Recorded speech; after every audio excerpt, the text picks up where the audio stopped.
আসসালামু আলাইকুম, আশা করি সবাই ভালো আছেন। তো আপনারা এখন যে ছাগলটি দেখতেছেন, এই ছাগলটি মূলত এর আগে কুকুর কামড়াছিল। তো আমি একে প্রথম ডোজ, দ্বিতীয় ডোজ কমপ্লিট করছি। তৃতীয় ডোজ বাকি আছে, এই আজ 25 তারিখ হবে। তো এর ভিতরে আবার কুকুর কামড় দিয়েছে। দেখেন কুকুরটা এবার একদম বেশি কামড়াইছে। তো এর দেখেন কি পরিমাণ ক্ষত এখানে।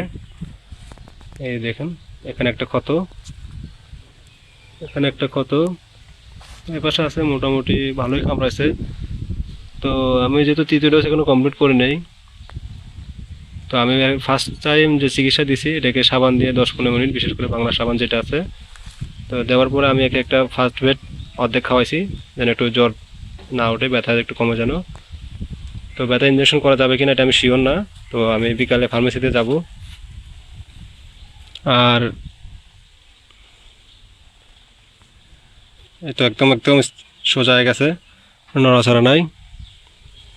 এখন কি অবস্থা এখানে। তো যারা আসলে এইসব চিকিৎসা মোটামুটি জানেন তারা অবশ্যই কমেন্ট করে জানাবেন এটাকে এখন কি করা যায়, কি কি চিকিৎসা দিলে ভালো হবে। তো একে অবশ্যই আমি আমার ধারণা অনুযায়ী এটাকে আর প্রথম ডোজ দ্বিতীয় ডোজ করা লাগবে না। দ্বিতীয় ডোজ যেহেতু এখনো বাকি আছে। আর এইভাবে যদি দেখা যায় তৃতীয় ডোজ করলাম, এর ভিতরে যদি আবার প্রথম ডোজ করলাম, এরপরে যদি আবার কামড় দেয়, প্রথম ডোজ আবার শুরু হবে। তো অবশ্যই এটার কোনো রুলস আছে অবশ্যই। তো আজকে ফার্মেসিতে যাব আমি, গিয়ে তাদের জিজ্ঞেস করবো, তারা আসলে যে রুলসটা দিবে আমাকে অবশ্যই এটা ফলো করব।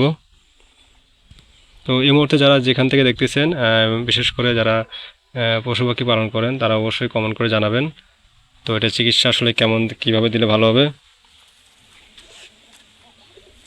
এখন কি অবস্থা, একদম আল্লাহ বাঁচায় দিছে যে বুড়িটা বেরো নেই কামড়ের কারণে। তো এটাকে আমাকে আসলে অবশ্যই ভালো কিছু দিতে হবে এখানে, তাদের জন্য শুকায় যায় ঘাটা। সবাই আমার ছাগলের জন্য দোয়া করবেন। আর ছাগল খামার করলে অবশ্যই যারা করতেছেন তারা সাবধানের সহিত করতে হবে। আর বিশেষ করে কুকুর খুব খারাপ জিনিস। আর অবশ্যই হ্যান্ড গ্লোভস ব্যবহার করবেন। এসব আমি বিশেষ করে হ্যান্ড গ্লোভস ব্যবহার করছি। আর হ্যান্ড গ্লোভস ব্যবহার করার পরে সাবান দিয়ে হাত এবং সাবন দিয়ে যা কিছু লাগে সব কিছু দিয়ে আমি হাত পরিষ্কার করছি। তো দেখবো বিকেলবেলা আসলে উন্নতি কেমন হয়। তো সকলে ভালো থাকবেন, দোয়া করবেন অবশ্যই ছাগলটির জন্য। তো আজকের মতো এখানে শেষ।